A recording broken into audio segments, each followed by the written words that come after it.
Qual é a principal mensagem desse artigo de hoje?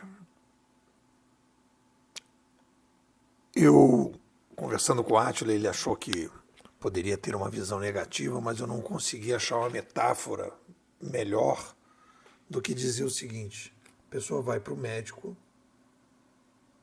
e o médico nunca vai dizer para ela que ela está com febre. A pessoa já sabe que está com febre. A pessoa bota a mão na cabeça, sabe que ela está com febre.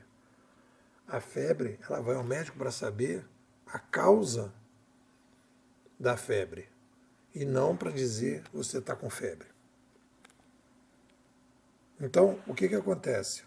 Quando a gente vai analisar as mudanças setoriais nos ambientes educacionais, econômicos, políticos, industriais, jurídicos, as pessoas percebem que tem mudanças acontecendo. Tanto que as pessoas começaram a falar da revolução da indústria 4.0.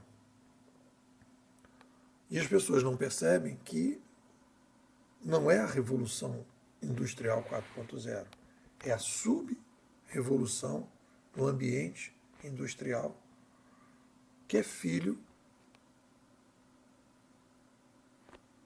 da revolução maior, que é a revolução midiática.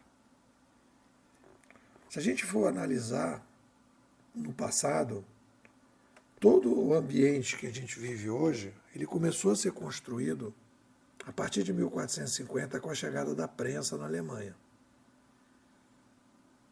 E aí a gente criou uma estrutura e em cima dessa estrutura se montou o prédio da sociedade atual. E o que é interessante, e eu desenvolvi isso aqui no artigo, é perceber que os principais pensadores clássicos da sociedade, das ciências sociais, não só das ciências sociais gerais, mas como as ciências sociais específicas de cada um dos setores,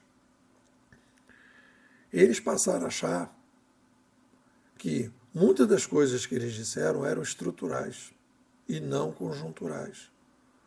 Por quê? Porque a estrutura era da mídia que permitia determinadas conjunturas.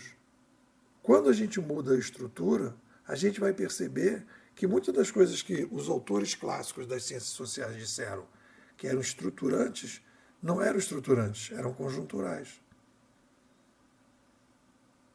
Então, quando a gente vai fazer palestra, principalmente na área de educação, que eu faço muito, negócios, administração, etc., etc., a gente esbarra num problema gigantesco, porque todas as teorias, todos os autores clássicos, tudo que foi construído em cima de uma base que era uma base conjuntural. E a gente está vivendo uma crise profunda nas ciências sociais, e quando a gente vai conversar com as pessoas nos setores, elas estão tentando entender as mudanças lendo os clássicos dos seus próprios setores, tentando procurar respostas em pessoas que não viveram, não perceberam, não tinham ainda a possibilidade de compreender que as teorias que eles desenvolveram foram em cima de um ambiente midiático que era estruturante, e hoje, a partir de um novo ambiente midiático estruturante, a gente vai começar a perceber o quanto determinadas coisas eram conjunturais. E eles achavam que eram estruturais. E aí, nesse artigo eu falo das mudanças endógenas e exógenas. As mudanças exógenas é aquela em que você é demitido. A exógena você é demitido.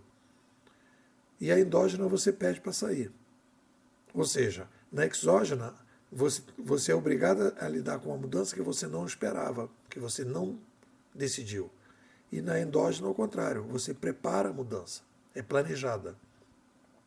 Claro que existe um mix, um cinza aí nas duas coisas, mas de qualquer maneira a definição é essa. Então, o que acontece? A revolução midiática civilizacional ela é exógena para os setores. Não adianta você tentar entender de maneira endógena, olhando só para dentro, que você não vai conseguir. É preciso fazer uma revisão das ciências sociais, do pensamento. É por isso que a gente criou aqui na Bimodais a ciência antropologia da sobrevivência, porque ela é uma visão geral da sociedade, já incorporando as ideias de Marshall McLuhan, que diz mudou a mídia, mudou a sociedade, e depois do Pierre Levy, mudou a mídia, mudou a civilização. Há uma nova visão sobre o motor da história, em que coloca as mídias no lugar certo, coloca as primeiras tecnologias no lugar adequado e depois as mídias no seu lugar adequado também. As mídias estruturam a sociedade humana, porque elas são responsáveis pela forma que a gente pensa, pela forma que a gente interage. No momento que você muda, muda tudo. Começa um processo de mudança profunda da sociedade. Então, quando a gente vai fazer palestra, quando vai fazer workshop, quando a gente vai... E aí esse é o papel dos mudancistas, é o papel dos migracionistas, e é o papel também dos startupizadores, quando esses futuristas operacionais vão para os setores, aplicar isso nos setores, eles vão enfrentar essa grande dificuldade, porque eles vão esbarrar na crença que as pessoas têm nos autores clássicos daqueles setores. E aí você vai dizer que aqueles autores clássicos daqueles setores estão obsoletos, mas não pela capacidade que eles tinham de pensar, eles são maravilhosos. Não é isso. O problema é que aqueles autores clássicos não perceberam que eles estavam pensando sobre uma revolução midiática que aconteceu, que criou um ambiente de sobrevivência, e eles desenvolveram todas as suas teorias sobre esse ambiente de sobrevivência, que não era fixo, é mutante. É a passagem da visão, né, da linearidade da sociedade humana para a descontinuidade. Perceber que nós somos uma espécie descontinuadora. E para fechar, nesse artigo tem uma novidade aqui na escola, em que eu trabalho com a ideia de que eu estava falando sempre que a gente vivia uma descentralização progressiva. Nesse artigo eu estou mudando esse conceito e desenvolvendo um novo conceito chamado participação progressiva. A participação progressiva, que implica, obviamente, em descentralização, é muito mais precisa. A gente precisa criar ambientes de sobrevivência mais participativos.